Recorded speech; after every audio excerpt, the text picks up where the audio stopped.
to frame the music office as part of the tourism endeavor misses an important piece. We have an exceptionally strong rank and file music community here. The report was very, very glowing in terms of all the seats that have been filled and all the events that we have, many of which were things that were ongoing.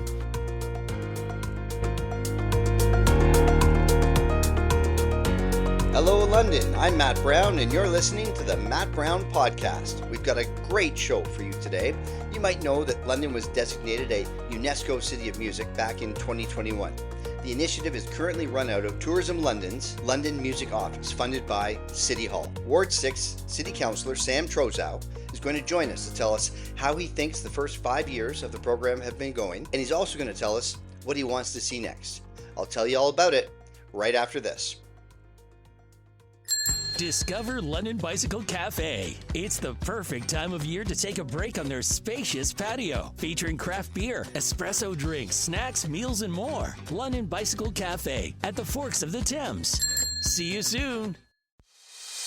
UNESCO stands for United Nations Educational, Scientific, and Cultural Organization. It was formed in 1945 and it now has 194 member states. It manages the World Heritage Center, which designates World Heritage Sites. It promotes education for all, it supports scientific research, and it protects cultural diversity. There are currently 50 cities of music within this global network, and it's been about 5 years since London earned its designation as a UNESCO City of Music. And still today, London is the only Canadian city to have earned that distinction. 2026 is a milestone for London. Last week, City Council reviewed a report that detailed what the city and the community partners have been able to accomplish since earning this status. The report also includes some information on where the City of London's music office thinks the program should go from here. That second part, where they are recommending Council go from here, is an important one because the distinction has a kind of use it or lose it clause. In other words, if among other things, future strategic plans don't have a central focus on investing in music, art, and culture, London could claim to be the first Canadian city to earn this distinction, and it would also be the first Canadian city to have it revoked. And that's the background. Ward 6 City Councillor Sam Trosow is here to tell us all about it. Sam has been a proponent for the music, art, and culture community on and off council, and we're lucky to have him here with us today. So let's go. Sam, welcome to Newsmakers. Thank you very much for having me. Well, we're thrilled that you're here. First up, we've talked about it before. London is a UNESCO City of Music. There's a report that's going through council. What can you tell us about that? Well, this report came to a council committee of the whole. There was a very, very full discussion. We received a report that talked about the nature of an update in terms of what the music office has been doing with the UNESCO project over the last few years, and it also had towards the end it started talking about where they were going to be going next. We have to file a reapplication to keep our status in the network by 2027. Okay, so it's kind of like a report card. Here's how things have gone. Here are plans for the future. If it was a report card, what kind of grade would you give this whole initiative? I would give it a B. I think that there have been criticisms and there's been accolades. And I think the fact of the matter is this was our first term for the UNESCO City of Music, being in that network. And it was very, very outstanding that the city was able to get that. And some great work had been done over the years in order to secure that. We can't rest on our laurels. And I think at times the report was very, very glowing in terms of all the seats that have been filled and all the events that we have, many of which were things that were ongoing. That were happening before London was UNESCO City of Music. Anyway, having said that, I felt that the most interesting and challenging part of the report was talking about what they're going to be doing going forward, and in fact what some of the challenges and indeed problems have been. And we can't gloss those over, but we need to look at them and ask ourselves, how can we put forward an even stronger application to UNESCO so we're really sure that we get reapproved? I hear you.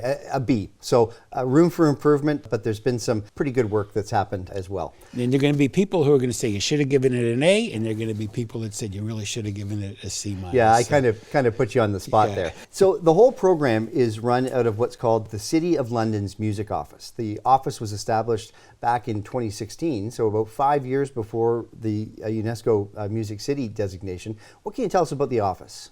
The office reports to Tourism London. And so that's not an agency that reports directly to council. Tourism London is, they have their own independent board.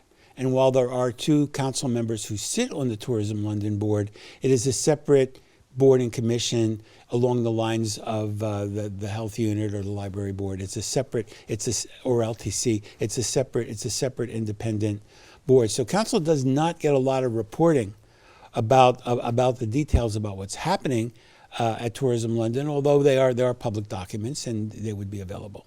Okay, and I have to say you've been pretty vocal about concerns that you have about a potential disconnect between the music office and local musicians. What's going on there?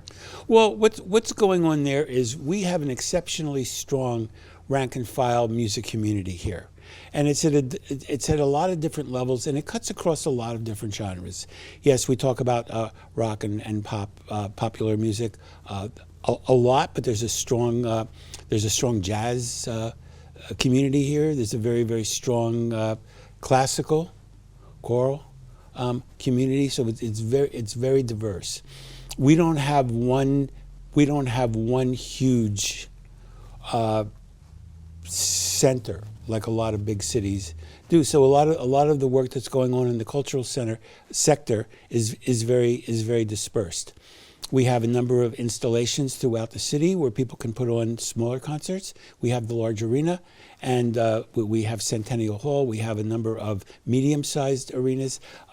It's really a challenge because there's so many different things going on, and you have people that are operating at very, very different levels in terms of where their age, their income, where they're at in their career, and how they view the relationship between themselves, their audience, and the community. Okay, so from your perspective, there could be some improvements made to connect the music office with the local musicians. So let's look ahead to the future, because you've really taken the lead on this through council. When this report came to council, you added an amendment. It was received unanimously, which is a remarkable achievement. I think the vote was 14-0 at the SPPC Committee of the Whole. Can you tell us about that?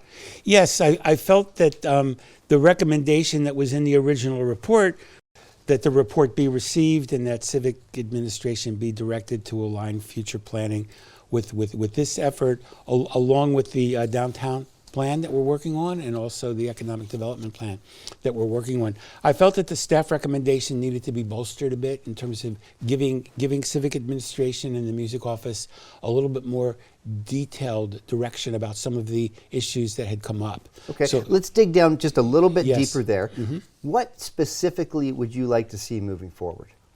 One of the And in fact, the music office called this a principal challenge, and that is, I want to use the right word here, but the misalignment of perception between the music office and the music community, the broader music community, in terms of what the music office does and what the expectations are. And I felt that was true and correct, but it needed to be embellished quite a bit, because I don't think it was just a one-way problem where people in the community don't understand administratively what's going on. I think it's more of a need for more two-way communication. So that was a very high-level challenge that was raised.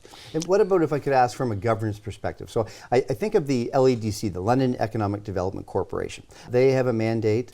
The city has a service agreement with them to essentially attract more jobs to London and to retain the jobs that we have here.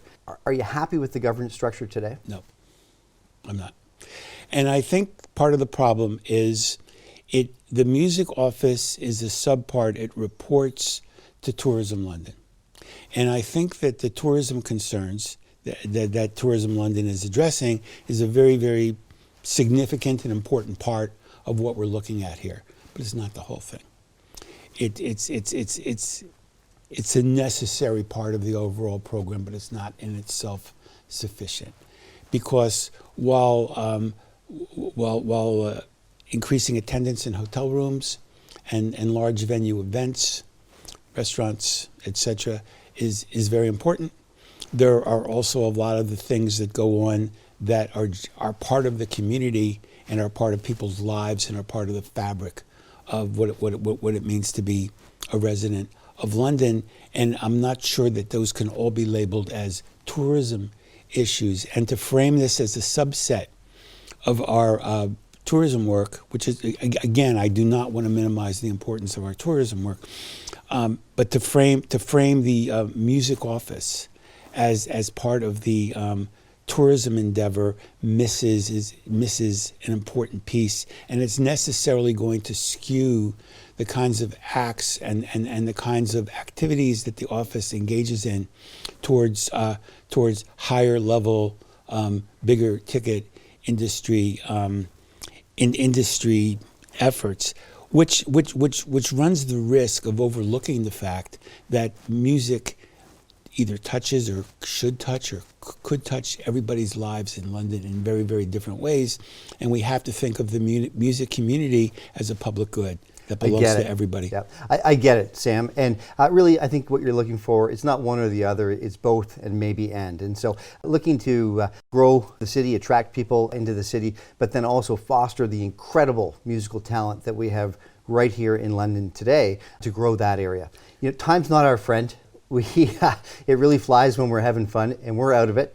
I want to thank you so much for coming on Newsmakers. Well, I really appreciate the opportunity to come and talk to you about this, because this is something that I've been very involved in. I really care about it a lot, and I think there are going to be improvements made, and this city is going to. I think we're going to have a very successful second term. I think we're going to have you back on the show to talk about exactly that. Thanks for coming on the show, Sam. Okay, thank you. And we'll be back to close out the show right after this.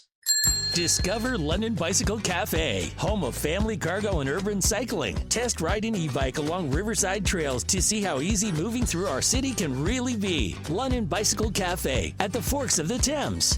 See you soon. Okay, that's the show. I hope you enjoyed it, and I hope you know a little bit more about what's going on down at Tourism London and London's music office these days. Thanks to Sam for joining us today, and thank you for listening. Remember, this show is for you.